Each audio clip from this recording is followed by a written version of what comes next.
నమస్తే. పశ్చిమాసియా సెగలగక్కుతోంది. గత కొన్ని రోజులుగా పరిస్థితి ఈ రకంగానే ఉంది. అరవేర భయంకరంగా విరుచుకుపడుతున్న క్షిపణులతో మొత్తం ఆ ప్రాంతమంతా అల్లకల్లోలమవుతోంది.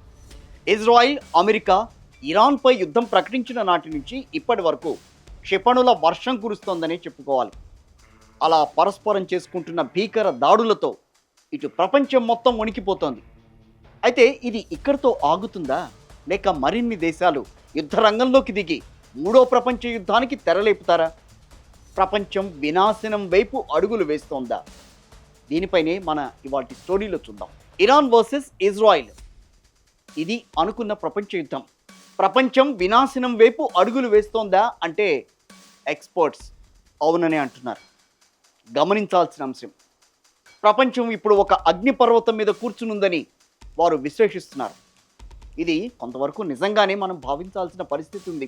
ఒకప్పుడు కేవలం ప్రాక్సీ వారుగా ఉన్న ఇరాన్ ఇజ్రాయిల్ ఘర్షణ, అంటే వాళ్ళిద్దరి మధ్యన ఉన్న ఘర్షణ కాస్త నేరుగా క్షిపణులు, డ్రోన్లు, అత్యాధునిక జెట్ ఫైటర్లతో ఒక భీకర యుద్ధంగా మారింది.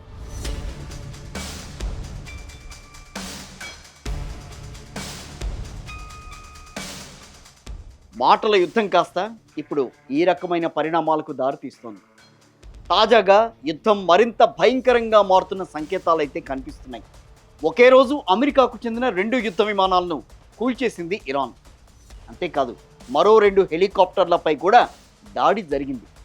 ఈ దాడుల్లో 2 పైలట్లు సురక్షితంగా బయటపడినా మరో పైలట్ గల్లంతు కావడంపైనే ఉత్కంఠ నెలకొంది. అమెరికాకు చెందిన F-15E విమానాన్ని ఇరాన్ కూల్చేసింది. ఇందులో ఒక పైలట్, మరో అధికారి ఉన్నారు.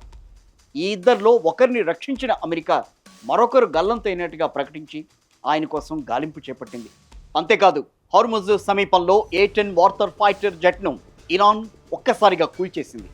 అయితే అసలు టెన్షన్ ఏంటంటే ఇక్కడ ఆ తప్పిపోయిన అధికారి గురించే. ఆ అధికారి గురించి అటు అమెరికా, ఇటు ఇజ్రాయిలే కాదు, ఇరాన్ కూడా గట్టిగానే గాలిస్తోంది.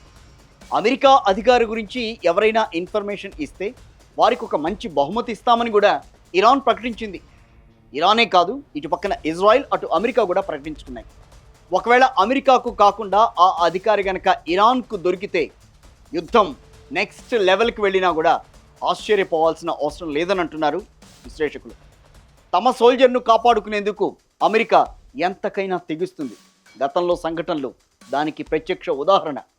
ఇరాన్ సంగతి ఇప్పటికే మనం చూస్తున్నాం. 2 దేశాలు ఇక్కడ దండెత్తినా సరే, అంటే అటు ఇజ్రాయిల్, ఇటు పక్కన అమెరికా, 2 దేశాలు దండెత్తినా ఎక్కడా కూడా వెనక్కి తగ్గడం లేదు ఇరాన్. అంటే అమెరికా ఎంత దూకుడు పెంచినా ఇరాన్ అంతకంటే గట్టిగా కౌంటర్ ఇవ్వడానికి ఎప్పటికప్పుడు రెడీ అవుతోంది స్ట్రాటజీస్తో. ఇక ఇదే గనుక జరిగితే యుద్ధం మరింత తీవ్ర స్థాయికి చేరడం అనేది ఖాయంగా కనిపిస్తోంది. ఇక్కడ వీటన్నిటికి మించి మరో ట్విస్ట్ ఇచ్చింది ఇరాన్. కొద్దిసేపటి క్రితం ఇరాన్ స్పీకర్ ఒక సంచలన ట్వీట్ చేశారు. తమ నెక్స్ట్ టార్గెట్ బాబ్ అల్-మాండెబ్ జలసంధి అని అర్థం వచ్చేలా ఒక పోస్ట్ చేశారు స్పీకర్. ఇది ఆసియా, ఐరోప్, అదేవిధంగా ఉత్తర అమెరికా, పశ్చిమాసియాకు చాలా చాలా కీలకమైన జలసంధి. హార్మోజ్ కంటే చాలా కీలకమైంది ఇది కూడా. దగ్గర దగ్గర ప్రతిరోజు 45 లక్షల బ్యారెళ్ల చమురు దీని ద్వారానే రవాణా అవుతుంది.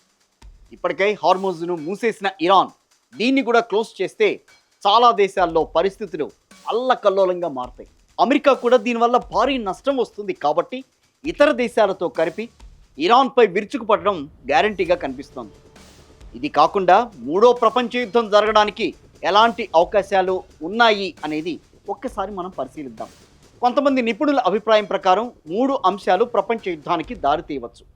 ఒకవేళ రష్యా, చైనా డైరెక్ట్గా ఇరాన్కు సైనిక మద్దతు ప్రకటిస్తే గనక ఎలాంటి డౌటు లేకుండా అది మూడో ప్రపంచ యుద్ధంగా మారుతుంది. ప్రస్తుతానికైతే రష్యా చమురు ధరలు పెరగడం వల్ల ఆ దేశం లాభపడుతోంది అని అనుకుందాం. పైగా యుక్రెయిన్తో ఆల్రెడీ యుద్ధంలో మునిగి తేలుతోంది రష్యా. అందుకే ప్రత్యక్ష యుద్ధంలోకి వచ్చేందుకు రష్యా పెద్దగా ఇంట్రెస్ట్ చూపించడం లేనట్టుగానే కనిపిస్తోంది. ఇక రెండో రీజన్ అణుముప్పు. ఇరాన్ తన అణు కార్యక్రమాన్ని వేగవంతం చేస్తే గనక ఇజ్రాయిల్ అస్సలు ఎక్కడ వెనక్కి తగ్గదు, ఊరుకోదు కూడా. తమ దేశ ఉనికికే ప్రమాదం కాబట్టి ఇజ్రాయిల్ కూడా అటు అణుదాడులకు వెనుకాడకపోవచ్చు. ఇది నిజంగా అత్యంత ప్రమాదకరమైన అంశం. ప్రపంచవ్యాప్తంగా ఒళ్ళు గగురు పొడిచే పరిస్థితులు నెలకొంటాయి. ఎక్కడ చూసినా శిథిలాలు, శవాల దిబ్బలే కనిపిస్తాయి. ఇక మూడో రీజన్, ఆర్థిక యుద్ధం. యుద్ధం అంటే అది కేవలం క్షిపణులతోనే కాదు, సైబర్ దాడులు, డిజిటల్ దాడులు, అండర్ సీ కేబుల్స్ ధ్వంసం చేయడం ద్వారా కూడా జరిగే అవకాశం ఉంటుంది ఇదంతా.